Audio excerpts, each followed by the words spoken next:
Bonjour à tous, bienvenue dans ce 30e épisode de la série Mon portefeuille PEA, série dans laquelle je présente régulièrement l'évolution de mon portefeuille PEA. Alors dans cet épisode que j'ai intitulé Un peu de luxe et de pricing power, on va se focaliser sur deux entreprises que je viens de commencer à entrer en portefeuille, à savoir Hermès et Kering. Alors comme d'habitude, point important, les informations présentées dans cette vidéo ne constituent aucunement des conseils en investissement, celles-ci ont un but purement éducatif. Par ailleurs, le portefeuille présenté dans cette vidéo n'a pas vocation à être répliqué, celui-ci correspondant à des facteurs, à savoir un profil d'investisseur, un horizon d'investissement et une approche spécifique à l'auteur de cette vidéo. Enfin, tout investissement boursier implique des risques, dont le risque de perte partielle ou totale de l'investissement de départ. Il est donc primordial que vous fassiez votre propre analyse avant d'investir en bourse. Ces rappels d'usage étant faits, nous pouvons passer à la présentation du portefeuille. Alors on va commencer ici avec l'allocation du portefeuille, je pense que c'est la vue la plus intéressante et donc je commencerai mes vidéos désormais avec cette présentation de l'allocation du portefeuille. Alors ce portefeuille est divisé en trois grands blocs, on va retrouver un bloc liquidité pour près de 30% du portefeuille, donc des liquidités très importantes mais qui sont très intéressantes lorsqu'on est dans un marché extrêmement volatile comme actuellement. On va retrouver également un bloc Prosus qui représente 25% du portefeuille et qui est un investissement en lequel je crois beaucoup à long terme. Et puis on va retrouver un bloc beaucoup plus diversifié avec différentes actions et notamment trois nouvelles entrées, à savoir Hermès, Kering, que j'ai encadré en noir, donc deux valeurs du luxe, et puis Zalando que l'on ne voit pas à l'écran. Donc dans ce troisième bloc d'actions, on va retrouver Eutelsat pour 4,9%, Total Energy pour 4,7%, on voit que la position est en cours d'allègement. On va retrouver BIC pour 4,1%, Hermès pour 4,1%, Ontex à hauteur de 4%, AB InBev 3,9%, Danone 3,9%, Renault 3,8%, Nikon 3,2%, Kering 1,9% et puis Delivery Hero 1,9%, HelloFresh 1,7%, Ruby 1,6%, et puis on va retrouver ici Zalando et Inat Pharma en position plus spéculative. Pour rappel, j'utilise une approche à la Peter Lynch dans laquelle je favorise les fast growers et les stalwarts avec un angle qualitatif. Ce qui ne m'empêche pas d'entrer en portefeuille des valeurs cycliques comme Total Energy par exemple ou des turnarounds comme Renault par exemple. J'ai également en portefeuille quelques slow growers comme Eutelsat ou BIC qui versent un dividende intéressant. Et donc mon approche consiste à entrer en portefeuille essentiellement des fast growers et des stalwarts de qualité et je compte continuer à entrer des valeurs qualitatives en portefeuille au cours des prochains trimestres. On peut voir enfin que j'ai quelques valeurs plus spéculatives comme par exemple Delivery Hero, Zalando que je viens d'entrer ce mois-ci ou encore Inat Pharma que j'utilise comme une option. Alors l'idée est pour moi de prendre des positions à très long terme sur les valeurs les plus qualitatives. Je fais notamment référence ici à des valeurs comme Prosus ou Hermès, et puis à prendre des positions à moyen terme sur des valeurs cycliques ou des turnarounds. Je fais ici référence à des valeurs comme Total Energy ou Renault. On voit que j'ai commencé à alléger ma position sur Total Energy avec un rendement annuel moyen sur 3 ans de 13,6%, ce qui est le rendement que j'attends sur ce genre de titre. Bien entendu, l'idée sur une valeur cyclique ou sur un turnaround est de construire sa position en bas de cycle et de revendre sa position en milieu de cycle ou en haut de cycle, puisque ces positions sont vouées à rester en portefeuille entre 1 an et 5 ans, mais guère plus, ce qui n'est bien entendu pas le cas pour les valeurs les plus qualitatives, dont l'horizon d'investissement est le très long terme, c'est-à-dire 10 ans ou plus. Enfin, en ce qui concerne mon allocation vers le secteur du luxe, l'idée sera pour moi de construire une position dans 4 entreprises en particulier, à savoir Hermès, Kering, mais aussi LVMH et Moncler. Bien entendu, mes points d'entrée dépendront des conditions de marché, l'idée étant pour moi d'entrer ces valeurs en portefeuille à prix raisonnable. Alors je passe ici à mon compte Bourse Direct, on peut voir que mon portefeuille PEA est actuellement valorisé à hauteur de 26 992 €. On peut voir que j'ai actuellement 8 032 € sur le solde d'espèces, ce qui veut dire encore une fois que j'ai beaucoup de liquidités et ce qui me rend très serein dans un marché extrêmement volatile. L'idée sera pour moi, et j'en ai parlé juste avant, d'allouer ces liquidités dans des valeurs si possible qualitatives dans une optique de très long terme. Bien entendu, si des opportunités venaient à se présenter, notamment sur des valeurs cycliques, je pense par exemple à une valeur comme Maison du Monde actuellement, qui est en grande souffrance, je pourrais éventuellement commencer à me réintéresser à ce genre de titre. Alors, j'ai parlé de l'allocation du portefeuille juste avant, je ne vais pas me répéter, juste pour vous rappeler ici que les traits orange signifient que les valeurs qui sont ici, donc Delivery Hero, Zalando et Inat Pharma, sont des valeurs plutôt spéculatives. On note ici que ces trois valeurs spéculatives représentent un peu moins de 5% du portefeuille, et donc que le risque reste limité pour ces trois entreprises. Alors juste un petit mot très rapide sur Zalando, qui est un titre que j'ai commencé à entrer en portefeuille.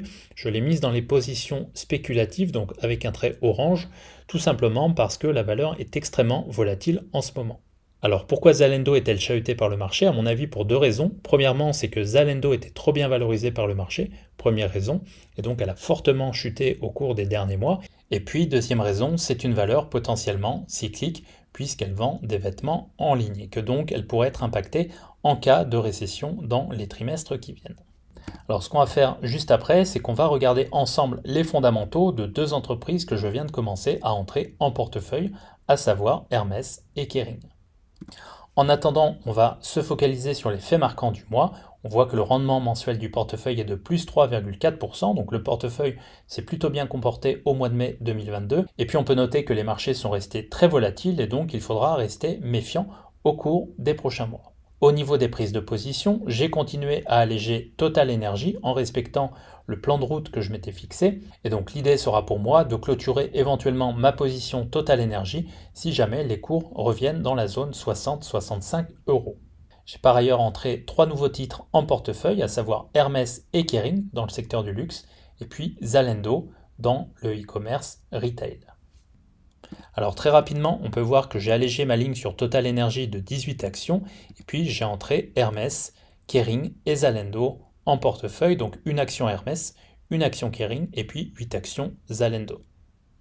On peut voir enfin que j'ai allégé ma position Total Energy en deux fois, une première fois à 52,75 € et une seconde fois à 55,05 €.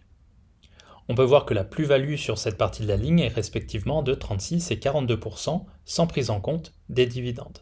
L'objectif, encore une fois, sera pour moi de clôturer la ligne entre 60 et 65 € si jamais Total va chercher ces niveaux de cours. On peut noter ici que le rendement annuel moyen dividende inclus sur Total Energy est de 13,6% par an sur 3 ans, ce qui est exactement le type de rendement que je recherche sur ce genre de prise de position, donc sur des valeurs cycliques. Alors ce que je vais faire maintenant, c'est que je vais expliquer les raisons qui m'amènent à investir à la fois dans Hermès et dans Kering. Alors pourquoi Hermès? Tout simplement parce qu'il s'agit d'une valeur ultra qualitative, et comme vous le savez, j'ai envie de donner un angle qualitatif à ce portefeuille en essayant d'entrer essentiellement des fast growers et des stalwarts de qualité. Donc Hermès est une valeur ultra qualitative, il est bon d'avoir conscience qu'en Europe, on ne dispose que d'une trentaine de valeurs ultra qualitatives dans lesquelles investir, et donc que ces valeurs sont extrêmement rares. Le plus dur étant, avec ce genre de valeur, de trouver un bon prix d'achat. Alors pourquoi est-ce qu'Hermès est une valeur ultra qualitative? Tout simplement parce qu'elle dispose d'un faible endettement, elle dispose également d'une trésorerie importante à hauteur de 7 milliards d'euros, et puis elle a des rendements sur capitaux élevés et une croissance durable et consistante. Et puis enfin, il s'agit d'une entreprise familiale, et comme vous le savez, j'aime beaucoup les entreprises familiales. Pourquoi? Parce que les intérêts de la famille sont généralement alignés avec les intérêts des actionnaires.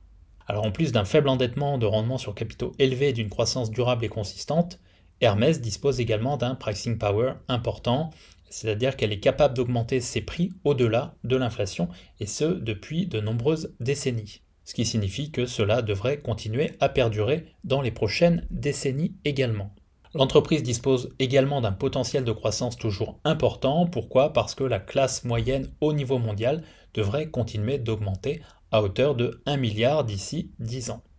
Et puis enfin, pourquoi Hermès? Tout simplement parce que le titre est en pleine correction. Comme on peut le voir ici, j'ai commencé à construire ma ligne Hermès après une correction de 39%, avec un plus haut situé à 1676 € et un premier palier en ce qui me concerne situé à 1022 €, frais inclus. Alors ce qu'on va faire ici, c'est qu'on va très rapidement regarder les fondamentaux d'Hermès en se basant sur des données Guru Focus. Alors j'ai parlé d'un faible endettement, on peut le voir ici, c'est-à-dire que le ratio dette sur equity, donc dette sur capitaux propres, est extrêmement faible puisqu'il n'est que de 19%. On voit par ailleurs que le ratio dette sur EBITDA est largement inférieur à 3 puisqu'il est de 0,45, donc aucun problème d'endettement pour Hermès. Alors on peut voir la qualité de l'entreprise ici également au niveau de l'interest coverage qui est de 112, donc une couverture des intérêts extrêmement élevée qui montre que Hermès n'a aucun problème financier. On note par ailleurs ici que le ROIC est largement supérieur au WACC, ce qui veut dire qu'on a bien création de valeur pour l'actionnaire, je vais y revenir juste après. Alors j'ai parlé d'un pricing power élevé, on peut le voir ici au niveau de la marge brute, donc gross margin, puisque celle-ci est de 71%. Je vous rappelle qu'une valeur est considérée comme ayant un avantage compétitif durable a priori lorsque la marge brute est supérieure à 40%. Avec 71% de marge brute, on a ici une valeur potentiellement ultra qualitative avec un pricing power important. Alors pourquoi une marge brute élevée est importante? Tout simplement parce que cela signifie que l'entreprise peut augmenter ses prix, et c'est bien le cas ici pour Hermès. On note que la marge d'exploitation est également très élevée à 40%, que la marge nette est largement supérieure à 20%, puisqu'elle est de 27%, donc on a affaire ici à une valeur extrêmement qualitative, avec une rentabilité extrêmement importante. On voit ici que les rendements sur capitaux, donc ROE, ROA et ROIC, sont extrêmement élevés. Le return on equity ici, donc le rendement sur capitaux propres, est de 29%. Le return on assets, donc ROA, est de quasiment 20%, et puis un ROIC supérieur à 40%. On note enfin que l'entreprise a été rentable au cours des 10 dernières années, ce qui renforce l'idée d'entreprise ultra qualitative. Au niveau de la valorisation d'Hermès maintenant, on voit que le PER d'Hermès est de 47. Alors pour rappel, Peter Lynch n'aimait pas investir dans une entreprise dont le PER était supérieur à 40. Bien entendu, tout ça c'était dans les années 90, lorsque les taux d'intérêt étaient aux alentours de 8%. Aujourd'hui, les taux d'intérêt sont beaucoup plus faibles, même s'ils sont en train de remonter. On peut penser que cette limite de 40 pourrait correspondre aujourd'hui à une limite de 50 par exemple. On note enfin que le forward PE, donc le PER futur, est de 43, et il est bon de se rappeler que le PER d'Hermès en fin d'année 2021 était supérieur à 60. Et donc de mon côté, j'ai envie de commencer à construire une position sur Hermès avec un PER dans la moyenne, donc situé entre 30 et 60, en espérant bien entendu que ce PER continue à diminuer au cours des prochains trimestres pour renforcer ma position sur Hermès. On peut voir ici le profil du chiffre d'affaires d'Hermès, donc une évolution consistante au cours du temps, même si on a eu un petit déclin ici en 2020 avant un fort rebond, et puis une évolution toujours croissante et consistante du net income, c'est-à-dire du résultat net. Alors, autre aspect très important qui m'incite à commencer à construire une position sur Hermès, c'est le delta très important entre d'un côté le ROIC en vert ici et le WACC en rouge ici, c'est-à-dire le coût moyen pondéré du capital. Autrement dit, le coût du capital pour Hermès. Alors j'en ai parlé dans plusieurs vidéos, mais je vous rappelle que ce delta nous indique l'ampleur de la création de valeur pour l'actionnaire, et donc on peut voir ici qu'on a un delta de 40%, ce qui est absolument énormissime. Enfin, dernier point qu'il est toujours important de regarder, c'est l'évolution du nombre d'actions en circulation, c'est ce qu'on a ici, shares outstanding. On voit que le nombre d'actions en circulation a tendance à diminuer, ce qui est plutôt une bonne chose pour l'actionnaire, ça veut dire qu'il y a relution de l'actionnaire et non pas dilution de l'actionnaire au cours du temps. Donc comme on peut le voir ici, Hermès est une entreprise ultra qualitative, encore un peu chère, et j'espère de mon côté que les multiples de valorisation continueront à baisser au cours des prochains trimestres. On peut voir au niveau graphique que le titre a perdu plus de 40% entre le dernier point haut qui est ici et le point bas qui est ici. Bien entendu, une contraction plus marquée est tout à fait possible sur le titre avec un scénario du pire qui pourrait nous ramener sur les points bas du mois de mars 2020, c'est-à-dire aux alentours des 500 €. C'est le scénario du pire en ce qui me concerne, c'est-à-dire que dans le pire des cas, je ne pense pas qu'on puisse repasser en dessous des 500 € sur Hermès.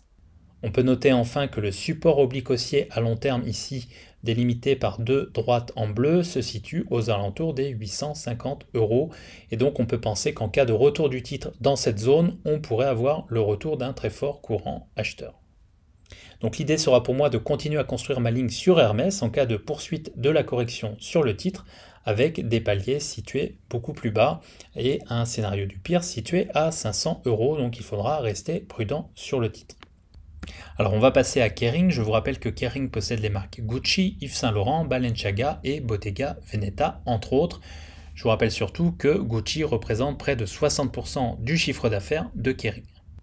Alors pourquoi Kering? Tout simplement parce qu'il s'agit d'une valeur qualitative potentiellement cyclique, beaucoup plus cyclique qu'Hermès par exemple, avec un faible endettement, une trésorerie très importante, des rendements sur capitaux élevés et puis une croissance durable et consistante.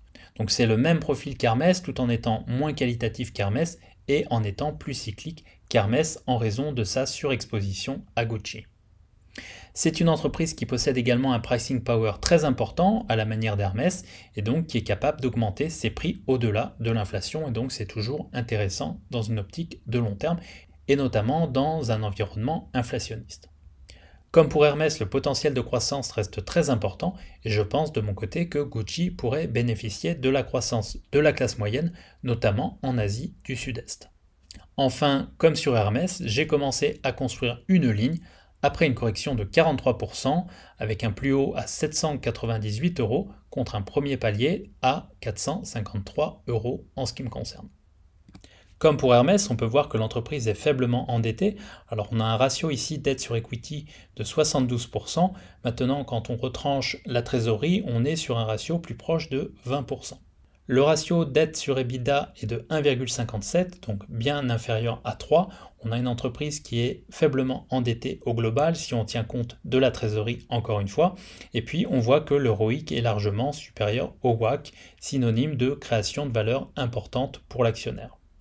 Au niveau des marges, on note que la marge brute de Kering est de 74%, ce qui veut dire que l'entreprise a un très gros pricing power. Et puis on note que la marge nette est elle également très élevée puisqu'elle est de 18%. Au niveau des rendements sur capitaux, on note que le ROE est de 25%, que le ROA est proche de 11% et que le ROIC est de 15%, donc des rendements sur capitaux élevés qui, là encore une fois, favorisent la création de richesse pour l'actionnaire. Enfin, comme pour Hermès, on peut noter ici que l'entreprise Kering a été rentable chaque année au cours des 10 dernières années, preuve encore une fois que Kering est bien une entreprise qualitative, même si pas forcément ultra qualitative comme Hermès. Alors le fait que l'entreprise Kering soit potentiellement moins qualitative qu'Hermès se retrouve ici au niveau des multiples de valorisation et notamment du PER, puisque celui-ci n'est que de 20 au moment où je tourne cette vidéo. On voit par ailleurs que le forward PE, donc le PER futur, n'est que de 16,5 et donc que ces ratios de valorisation sont extrêmement faibles et bien plus faibles que ceux d'Hermès. Alors je vous ai mis ici le profil de Kering. Il est bon de se rappeler qu'avant 2014, Kering s'appelait PPR et n'était pas entièrement focalisé sur le luxe, donc il est important de ne pas tenir compte de ces années-là, mais plutôt de se concentrer sur les chiffres à partir de 2014. Donc il est bon de noter ici que l'évolution du chiffre d'affaires de Kering est relativement consistante au cours du temps, même si on a des variations un peu plus cycliques, ici notamment en 2017 et 2020 pour Kering. Au niveau de l'évolution du net income, donc ici en vert, donc du résultat net, on peut voir que celui-ci est beaucoup plus erratique que celui d'Hermès, ce qui nous laisse penser que l'entreprise est potentiellement plus cyclique qu'Hermès. Alors on note cependant une très belle évolution de la création de valeur pour l'actionnaire chez Kering au cours des 7-8 dernières années, avec un delta entre le ROIC et le WACC en très forte augmentation et notamment un delta qui approche les 10% désormais. Encore une fois, il est important de ne pas se focaliser sur cette partie avant 2014, puisque l'entreprise n'était pas pleinement une entreprise du secteur du luxe. Enfin, au niveau du nombre d'actions en circulation, c'est comme pour Hermès, on a une diminution du nombre d'actions en circulation, ce qui veut dire qu'on a une relution de l'actionnaire et non pas une dilution de l'actionnaire. Au niveau graphique, enfin, on peut noter que le cours de Kering a perdu plus de 45% entre le point haut qui est ici et le point bas qui est ici. Et puis on note ici la présence d'une sorte de biseau, ce qui me laisse penser que le cours, en cas de scénario du pire, pourrait venir rechercher cette zone de support oblique en bleu ici, située aux alentours de 280-300 €. Bien entendu, on n'en est pas encore là, mais si tel était le cas, cela pourrait représenter des points d'entrée potentiellement intéressants dans une perspective de très long terme. Allez, pour terminer cette vidéo, je vais vous poser plusieurs questions, comme d'habitude. Première question, avez-vous du luxe en portefeuille? Et si oui, plutôt LVMH, Hermès, Kering, Moncler ou autre? Deuxième question, quel poids cela représente-t-il dans votre portefeuille? Et puis enfin, le luxe peut-il, selon vous, plonger davantage à court terme ou moyen terme? Voilà, c'est tout pour cette vidéo, j'espère que celle-ci vous a plu. Si vous avez aimé cette vidéo, n'hésitez pas à mettre un pouce bleu, et si vous ne l'avez pas encore fait, je vous invite à vous abonner à la chaîne. En attendant, je vous dis à très bientôt pour de nouvelles vidéos. Allez, merci.